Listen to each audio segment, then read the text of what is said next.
Submarines are like huge underwater ships built to handle the intense pressure deep below. It's not big animals you need to worry about, it's little troublemakers. Before going deep down, you load up the submarine with all kinds of foods, cans, frozen stuff, and some fresh goodies, including lots of potatoes. Surprise! Among those sacks of spuds, there might be some fruit flies just waiting to join the adventure and start a family of their own. You seal everything up tight, and off you go with your crew of about 180 sailors, completely unaware of the tiny intruders about to cause some chaos. Once those fruit flies start multiplying, there's no escaping them. After a few days, you can see some fruit flies in the crew mess area. At first, they might cause a minor annoyance here and there, but as days pass, the number of fruit flies grows rapidly. Soon enough, there are many more of them all over the tables and TVs, creating a situation for you. Within a couple more days, the place is practically covered with a swarm of beige flies, making it impossible for you to enter the trash room without wearing a mask. Otherwise, you might choke on fruit flies. The chief culinary specialist tries to use a handheld vacuum, attempting to get rid of the flies. They're everywhere, and you spend the next couple of weeks eagerly waiting for all the fresh food to run out so you can finally clean out those storage rooms. Finally, you and your team devise a plan to dispose of the trash carefully and then clean the trash room. Now, you might wonder where the trash from submarines goes. These awesome underwater vessels can do two things with their trash. They either carry it around or toss it into the ocean. With over 100 people on board, you can imagine how much trash they produce. Candy, wrappers, empty sacks, plastic packaging, you name it. Anyway, we know that they have a trash room. The cool name is Trash Disposal Units. It's like a long tube with a ball valve that opens up to the ocean. The crew collects their trash in these special metal canisters, and once they're full, they close the top. Then, with a splash, the canister gets released into the deep blue sea. It sinks all the way down. Daily life on a submarine is different. Take laundry, for example. It's not your ordinary wash and go routine. They've got a unique water supply system that adds a splash of excitement. The crew can't use salty water for washing machines, so they get some ocean water, purify, and desaltify it. Now it's good for washing, showering, and even kitchen tap duty. Each crew member gets their own personalized laundry bag, and they all take turns playing washing machine maestro. So, storing or disposing of trash is among the weird parts of daily submarine life.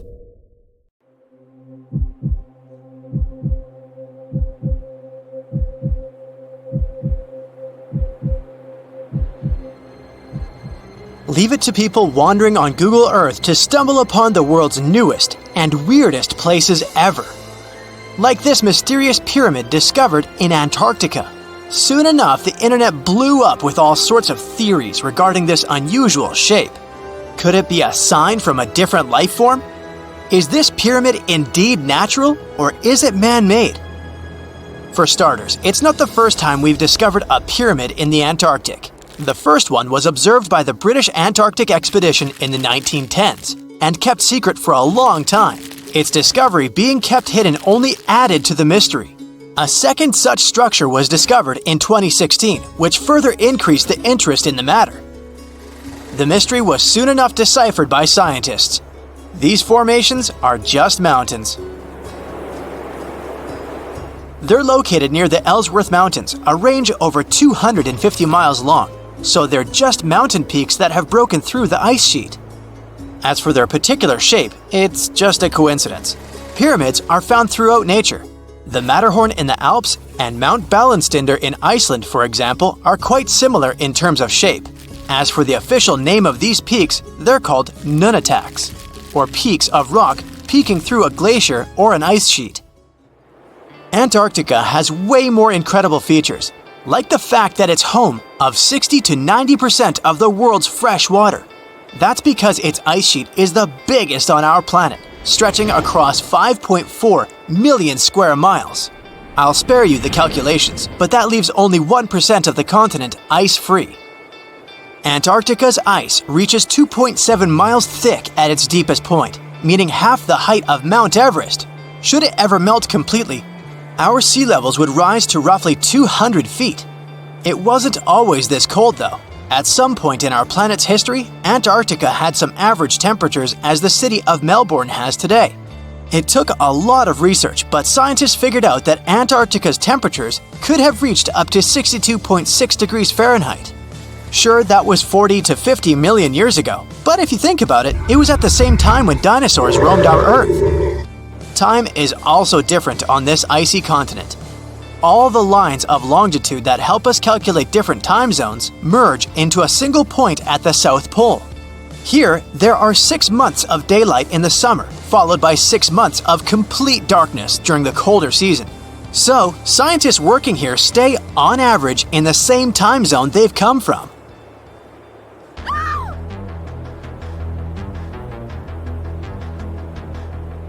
The Blood Falls aren't a chapter of a thriller movie. They are merely a series of waterfalls located in one of the driest regions of Antarctica. They emerge from an underground lake filled with a special type of bacteria. These little organisms use sulfates as fuel instead of sugars, which makes them very intriguing for scientists. The water contained in this lake is so full of iron that it basically just rusts when it meets air. So, the reddish color of the waterfall also gives it its trademark name.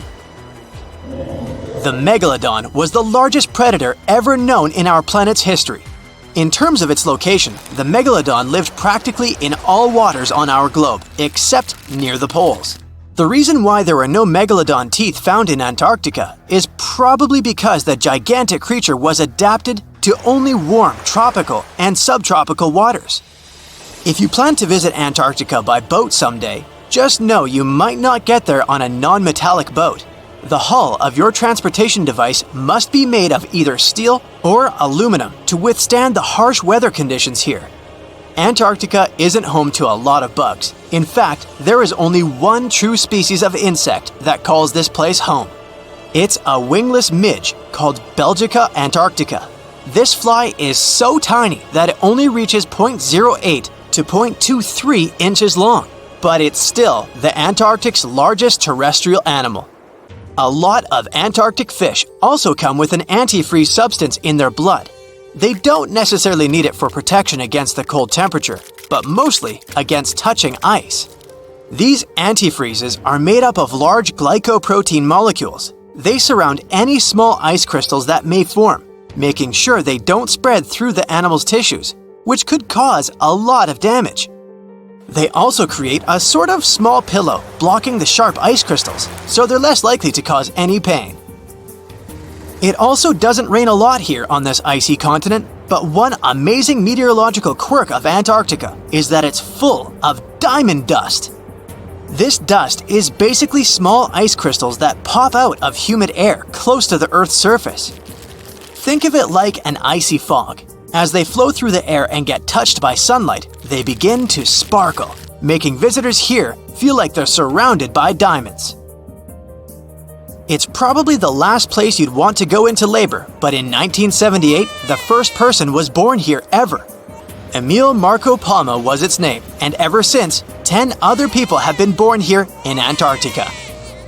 There's a lake on this icy continent that is so full of salt, it makes it impossible for it to freeze over, even if temperatures can go as low as 5 degrees Fahrenheit. That's because pure water freezes at 32 degrees Fahrenheit. Water that has salt in it, or any other substance for that matter, will freeze, but at a way lower temperature. That lower temperature is adjustable depending on the substance itself and the amount that has been placed into the water. Antarctica was the last official continent to be discovered. It remained completely unseen until the 1820s.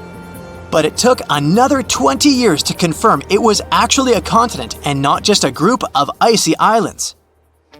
Just because it's really cold here doesn't mean you can't go on a date here.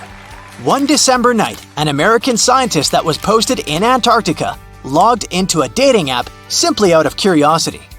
He was certain no other profiles would show up, but to his surprise, he found someone soon enough. Another researcher who was stationed just 45 minutes away, by helicopter of course. They eventually got together and went on the first date in Antarctica ever recorded. Apart from ice, this continent has something else way more abundantly than any other piece of land on Earth: meteorites. If we look at the research done by scientists, meteorites have equal chances of reaching any place on our planet. However, once they go through our atmosphere, the situation is a bit more complex. That's because different climates on our planet, like the humid ones found near the jungle, have a lot of moisture and oxygen, which will corrode most meteorites. The climate in Antarctica is really dry, so the possibility of meteorites corroding is little to none. More so, it's way easier to spot these rocks on the icy white surface of this area than in any other place on Earth. If you're not scared of the cold, you'll surely freak out when you hear about the winds here. That's because Antarctica is for the most part the windiest place on Earth. Wind speeds have been reported here to reach even 200 miles per hour. We've all dreamed of visiting the Arctic and witnessing the natural wonders of polar bears frolicking on ice floes or the aurora borealis dancing across the sky. Well, sorry to break it to you, but you won't find any tourists flocking to Antarctica anytime soon. Why, you may ask? Let's dive into it. First off, where is Antarctica? It's located in the southern hemisphere, specifically at the South Pole.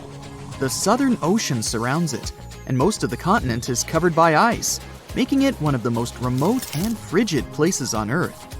Now, have you ever met someone who's visited Antarctica? Probably not. It's one of the least visited places on the planet, and only a handful of lucky explorers have seen its interior, which is mostly made up of glaciers and ice fields. But trust me when I say the wildlife and scenery are out of this world. Why shouldn't you travel to Antarctica? Well, for starters, the environment is incredibly fragile and can be easily damaged. Plus, there are no native human populations on the continent, so your travels would essentially be like visiting an uninhabited island. And let's not forget that it's also one of the most expensive destinations to travel to. Despite all that, Antarctica is not exactly guarded like a fortress, but there is an international agreement called the Antarctic Treaty. This treaty was negotiated to prevent any unwanted activity on the continent and bans some forms of testing done there by member states. But the primary reason we can't just waltz into Antarctica is that it has a delicate ecosystem that needs protection. The treaty states that Antarctica should be used for peaceful purposes only and should be free from any human activity that could harm the environment. Scientists are still learning about the continent's unique ecosystem, and our activity and machines could disrupt the delicate balance that exists there. If you're still itching to go to Antarctica, getting permission isn't exactly a walk in the park. U.S. citizens, for example, need to complete a special form and send it to the Office of Ocean and Polar Affairs. And once you're there, you'll need to follow some strict guidelines to protect the environment, like not disturbing any wildlife or taking souvenirs like rocks, plants, or animals. Now, technically, can you live in Antarctica? While there are no laws banning people from living there permanently, it's a very inhospitable environment and unsuitable for human habitation. Temperatures can reach -76 degrees Fahrenheit and below, making it nearly impossible for anyone to survive without the proper equipment and experience. Plus, the nearest piece of land is over 1,000 miles away, making any inhabitants completely cut off from the rest of the world. Who knows? Maybe one day we'll get the chance to visit this unique and fascinating continent. But until then, let's admire it from afar. Let's now talk a bit about the discovery of Antarctica. Unlike other places that were already inhabited, Antarctica never had a native human population. Ancient Greek philosophers had an idea about the continent and called it Antarctos, meaning opposite the bear. The bears it refers to are not the polar ones though, but rather the Great and Little Bear constellations, which are only observable in the northern hemisphere. As a result, the term signifies the opposite of the land of the bear. Whaling and sealing voyages in the late 1700s and early 1800s would venture further south when rounding Cape Horn at the tip of South America. It was known that going further south often meant stronger winds, but also the risk of hitting floating ice of all sizes and of winds and seas that could prove dangerous to the ship and crew. Captain James Cook was the first to cross the Antarctic Circle on January 17, 1773, in the Ross Sea region. He reached a point further north a year later, and though he didn't sight land, he came to within 50 miles and saw deposits of rock held in icebergs, indicating that a more southerly land existed. The first sighting of Antarctica is widely acknowledged to have taken place in January of 1820, during the voyage of two ships under the command of Captain Fabian Gottlieb von Bellingshausen, as part of a 2-year exploratory expedition around the world to discover new lands. The captain's ships were the first to have crossed the Antarctic Circle since Cook. The first undisputed landing on Antarctica didn't happen until much later, on January 24, 1895, at Cape Adare during the whaling voyage of the ship Antarctic, led by Henrik Bull. A small boat with 6 or possibly 7 men on board rowed ashore during calm conditions. You might not believe it, but Antarctica is actually a desert. With all that ice, you'd think it'd be like a winter wonderland with snowball fights and hot cocoa all day long. When we think of deserts, we picture camels and cacti and people struggling to find water. But in Antarctica, it's a whole different story. The struggle isn't to find water, it's to find anything that's not covered in ice. And the average rainfall has been just over 0.4 inches in the past 30 years. That's like a few drops of rain compared to what we're used to. So technically, it's not the dunes or sizzling heat that makes a desert, well, a desert. It's the lack of precipitation. But don't worry, if you ever find yourself lost in Antarctica, you won't have to worry about getting thirsty. Just make sure you bring a jacket and some mittens, because it's cold enough to make you into a popsicle. Not only is Antarctica one of the driest places on Earth, but it's also the coldest, the windiest, and the highest. Talk about overachieving. The penguins and scientists down in Antarctica have at times found themselves in a bit of a pickle when it comes to time. You see, unlike the rest of us on this big blue planet, there is no Antarctica time zone. All the lines of longitude meet at a single point at the South Pole, making it a bit of a head-scratcher when trying to figure out what time it is. Now, you might be thinking, but how do the scientists and researchers keep track of time down there? Good question. They typically stick to the time zone of the country they departed from. However, with stations from all over the world on the Antarctic Peninsula, things can get a little wacky. Imagine trying to coordinate with your neighboring countries without accidentally waking them up in the middle of the night. You might think that not much could survive in a place where the temperature is extremely cold, the sun barely shows up, and the wind could blow you away faster than a tumbleweed. Well, as in many places on Earth, life found a way in Antarctica too. Believe it or not, this frozen continent is buzzing with activity. It's home to billions of krill, which in turn attract lots of seals and more penguins than you can shake a fish at. But don't let their cute and cuddly appearance fool you. Penguins are the ultimate swimmers, with streamlined bodies that would make Olympic medal winners jealous.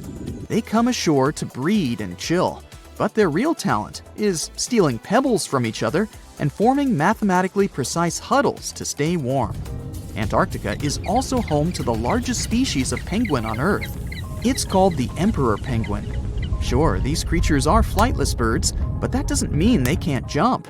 In fact, some of them can leap up to 120 inches. And let's not forget about the seals. With their furry bodies and special songs, these marine mammals are protected by the Antarctic Treaty, and they're thriving in the cool waters of the Southern Ocean too. But the real stars of the show are the whales. During the Antarctic summer, these huge creatures show up in droves to chow down on the abundant krill. It's indeed like a whale buffet down there. Do you know that NASA explores not only stars, planets, galaxies, or black holes? Hard to believe, but yes. The agency also works on discoveries here on our home planet Earth. So what has NASA recently discovered? Is there life under the ice? While they were analyzing data recently, they discovered something unbelievable hiding under Antarctica's ice. And this discovery not only changes everything we know about the whole water system of the Earth, but it may also help with research about life in space. Humankind's existence might depend on understanding Antarctica and its secrets. So, the recent discoveries reveal vital information about our survival. But before we continue, let's see how much you know about this place, where it's only ice as far as your eyes can see. Antarctica is one of the world's 7 continents in the southern hemisphere. It's the 5th largest continent in terms of total area, and that means it's almost twice the size of Australia. Want to see real meteorites? Go to Antarctica. Due to its dry climate, Antarctica is one of the best places to observe space. But what's even greater is that you can find meteorites on the white surface of the continent. Scientists have already plucked about 45,000 meteorites from the ice, and they think they can see another 300,000. Since there aren't many terrestrial rocks there, it's easy for them to spot them, thanks to their dark color. Antarctica's dry desert environment also helps preserve them, even the ones that fell to Earth more than 1 million years ago. And can you imagine any volcanic activity in Antarctica? It's hard. But this place is where fire meets the ice. West Antarctica is where most volcanic activity occurs. Scientists recently found that 138 volcanoes exist in West Antarctica alone. Wow! You would think that Antarctica is always cold, but no. Its coastal regions can get as warm as 50 degrees Fahrenheit. But have you ever wondered what Antarctica would look like if there were no ice? It may seem unimaginable now, but it was not always covered by ice. That was 34 million years ago, though, so nobody could tell how the continent's surface would be without the ice. But NASA changed that. They generated computer simulations and created the most accurate map of it as of today. What they saw was incredible. The continent was not flat at all like it seemed. It's pretty bumpy with valleys, rolling plains, and high mountains. But this was nothing next to what they had discovered under Antarctica's ice. So, what is it? Drum roll, please. NASA found 2 new subglacial lakes. And what's even cooler about it is that they spotted these lakes from space. How is that? If your answer is high-tech satellites, then you're right. In 2003, NASA launched a satellite called IceSat. It measured ice sheet mass balance and cloud and aerosol heights. The satellite also helped create the ice-free map of Antarctica. In 2010, the European Space Agency launched the second satellite, CryoSat-2. It was for tracking the changes in the thickness of the ice. Then, in 2018, NASA launched the third one, IceSat-2, a follow-on to the IceSat spacecraft. It measured ice sheet elevation and sea ice thickness. It was NASA's most advanced Earth-observing laser instrument. It delivered the highest precision data. And when that was combined with the data from the other satellites, it was possible to spot these 2 new lakes near a pair of larger ones. But how is it possible that these lakes exist in the first place? The average thickness of most Antarctica ice is approximately 1.2 miles. However, it can get over 1.8 miles thick in some places, especially during the winter. So, you might think that there's nothing under there, but science says otherwise. It's not quite possible to see it with your bare eyes, but the continent's ice is slowly but constantly flowing in different directions under the force of its weight. But scientists could not figure out how water moved for many years.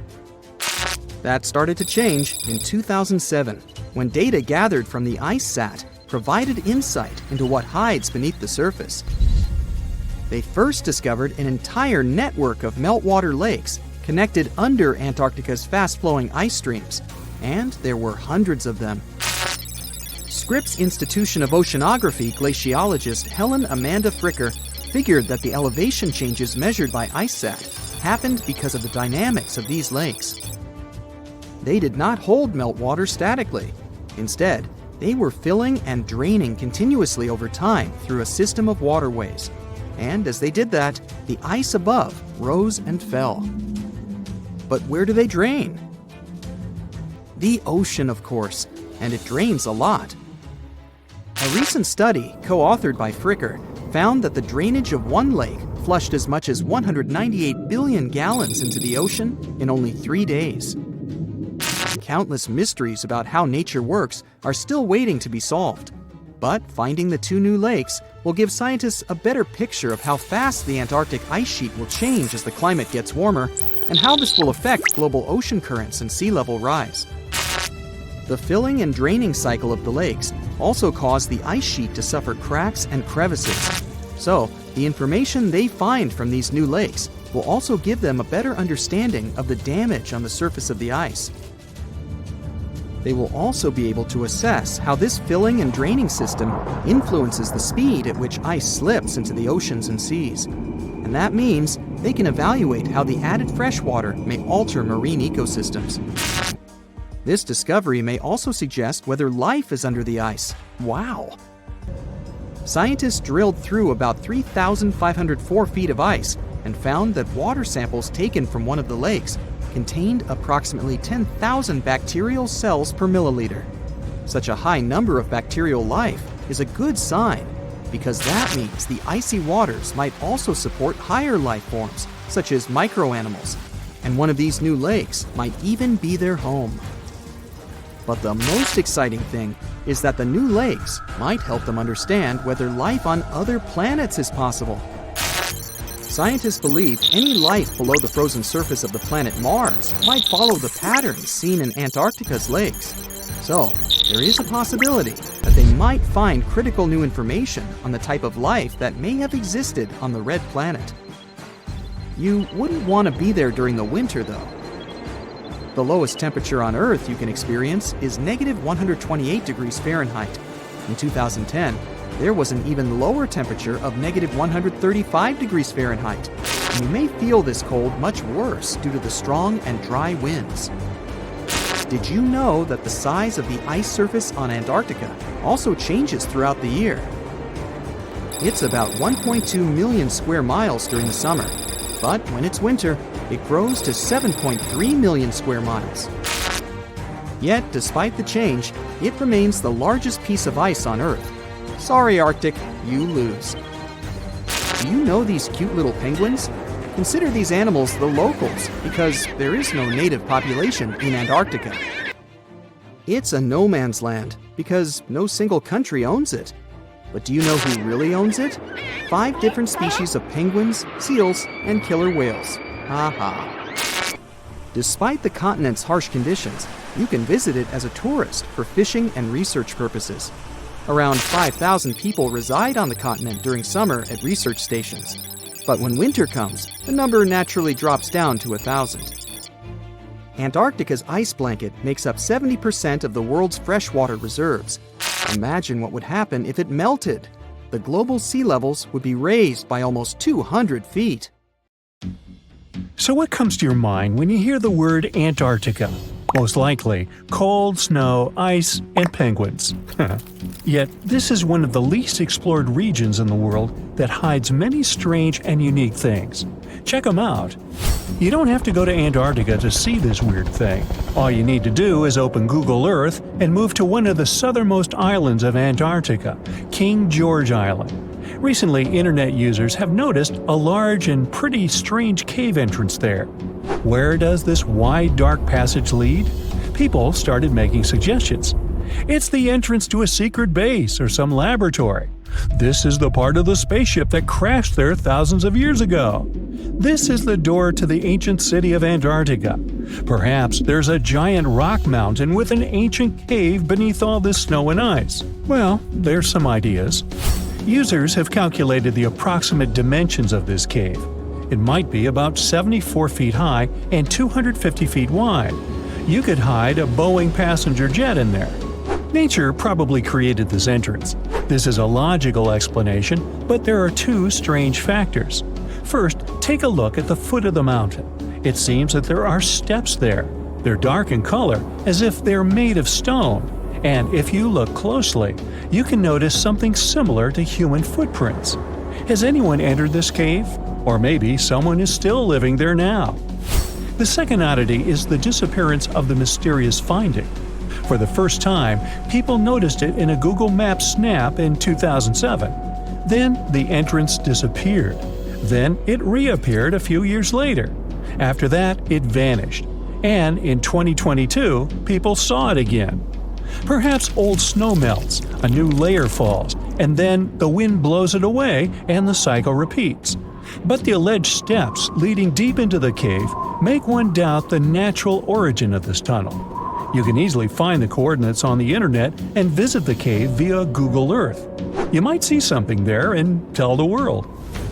There's another strange thing people discovered with the help of Google Earth.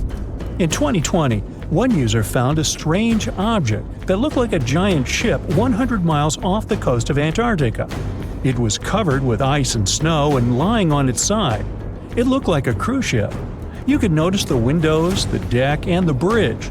But not all people agreed with this. Some claimed it was a spaceship.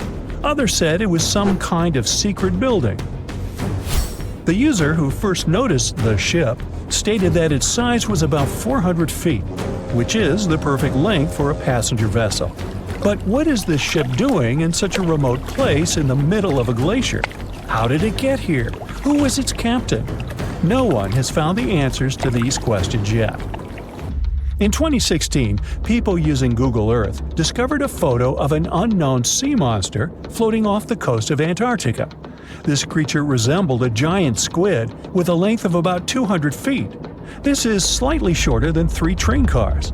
Just imagine this kraken swimming in Antarctica's dark, icy waters and dragging to the bottom everything it meets on its way.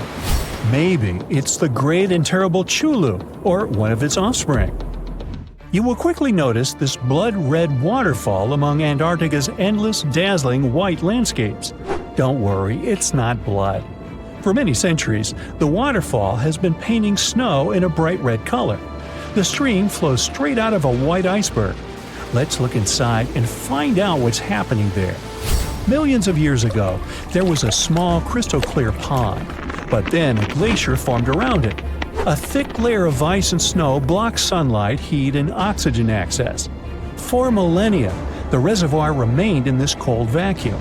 But at one point, the water made a hole in the icy wall and broke out. When this salty water comes into contact with oxygen, it immediately turns scarlet or rusty. Antarctica is the only place where you can find such a unique natural phenomenon.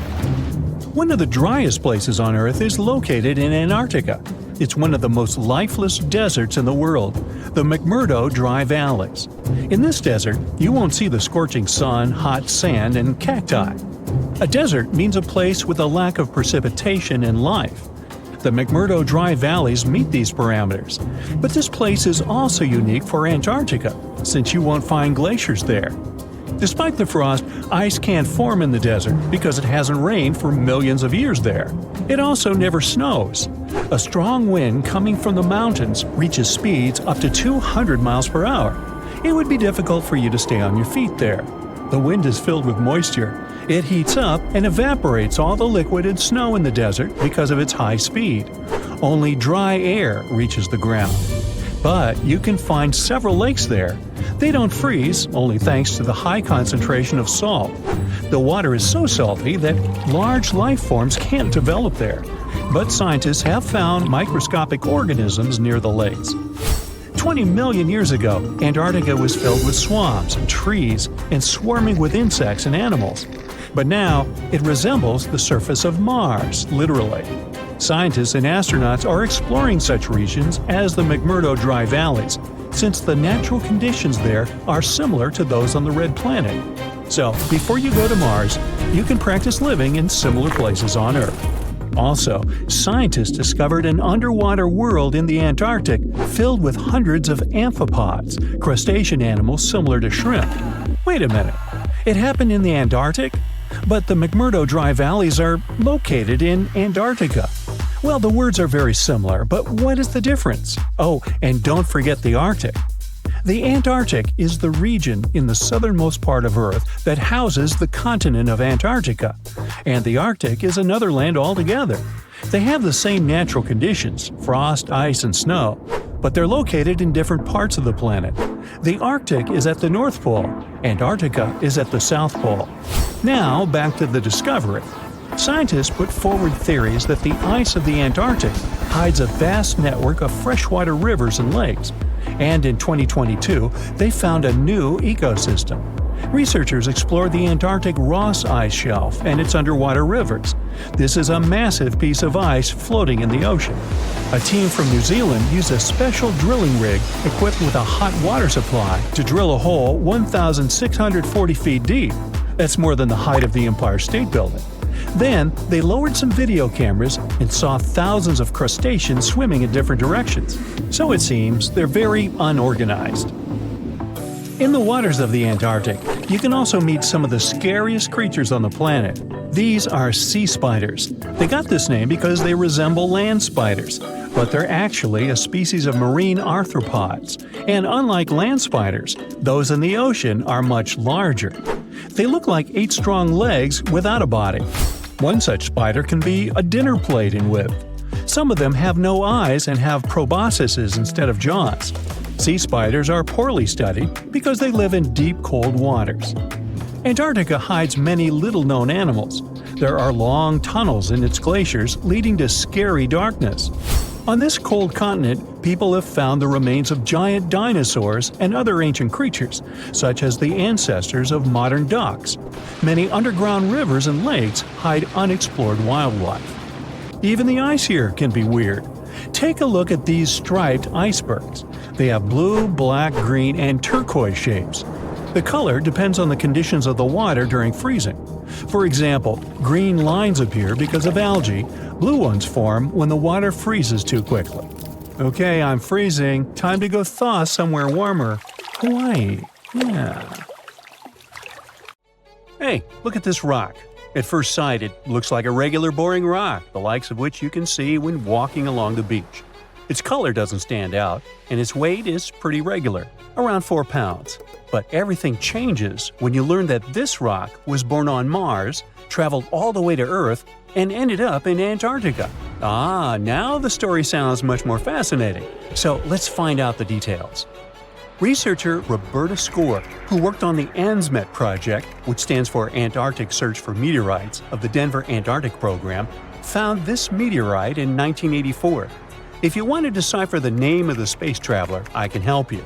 It comes from the place where the scientists spotted it, the Allen Hills of Antarctica, hence ALH. And then we've got the year of the discovery and the number of the sample. If you think that Roberta picked up the rock and exclaimed something like, "Woohoo, I'm holding a chunk of Mars," I'll have to disappoint you. At the very beginning, it was totally unclear where the meteorite came from. And one thing confused researchers even more. The meteor was very different from other meteorite groups found on our planet. Okay, but then how did they finally figure out it was a visitor from Mars?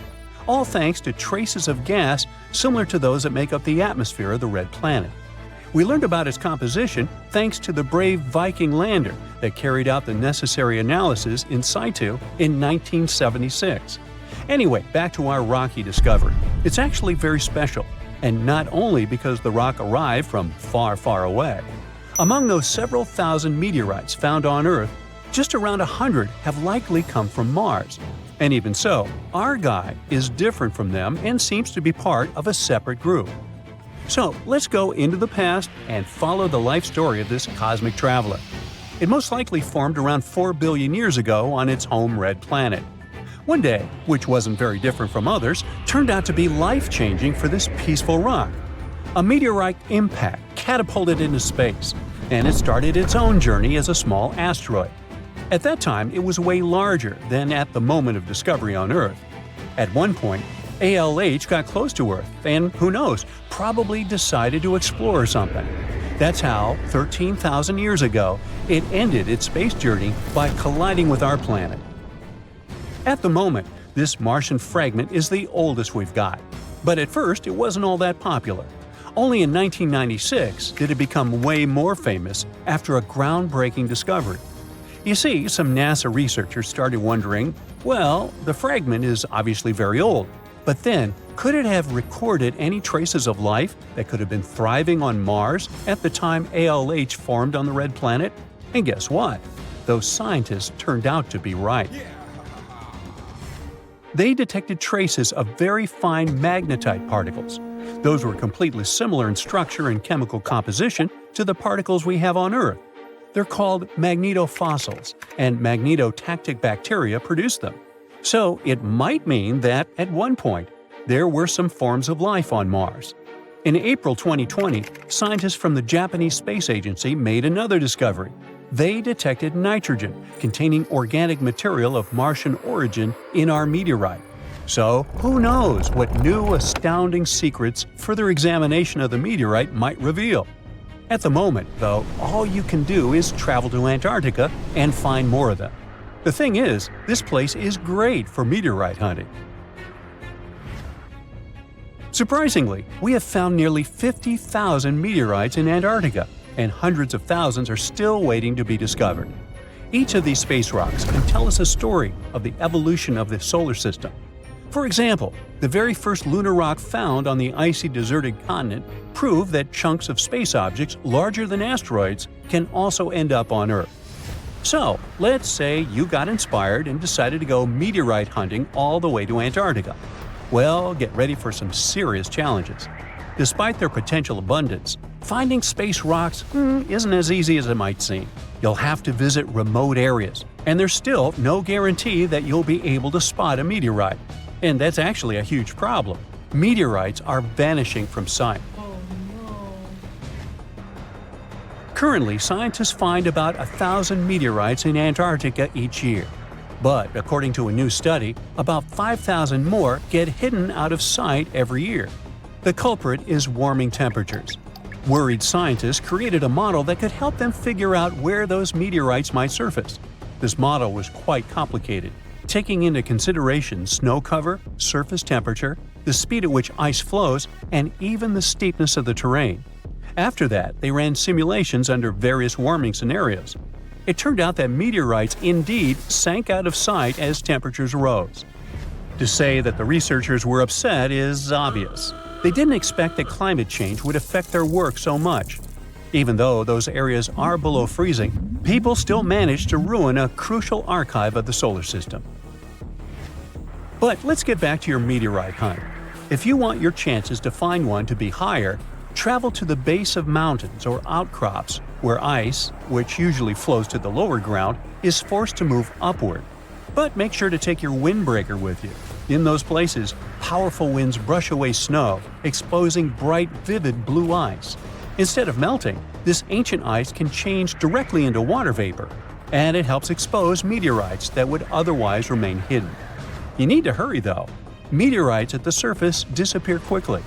Even when temperatures are well below freezing, the rocks can still absorb some of the sun's heat and melt the ice. It's like they're creating underground, or shall I say under ice, tunnels for themselves, sinking and hiding from sight.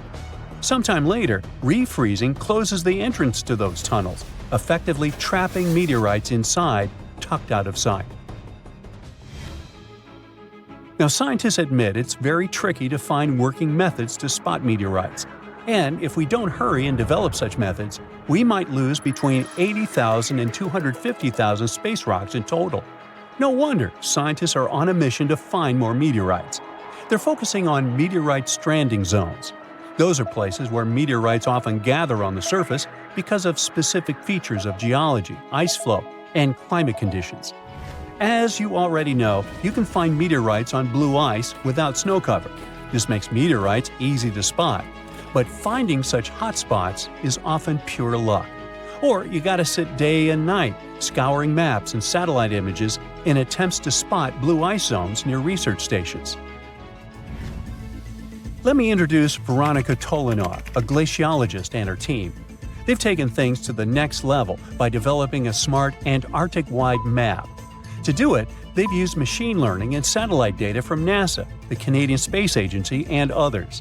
This map highlights areas where meteorites might be hiding based on past finds and all kinds of climate and ice data. Apparently, the best places to find meteorites are along the edges of the continent and near mountains with blue ice. Unfortunately, it's not just the blue ice that matters. The temperature and speed of the ice flow are also super important. For example, if the ice flows too quickly, meteorites get swept away before they can accumulate. So, if you want to find a meteorite, you have to wait for very precise conditions. The surface temperature has to stay below 16 degrees Fahrenheit almost all the time. Otherwise, meteorites sink. You can start with the Allen Hills region. Yup, that's where our ALH friend was discovered. This area is kind of a meteorite gold mine with more than 1,000 finds. But there are even more promising places, like the Fimbulheimen Mountains, and no one has searched there yet. You might be the first.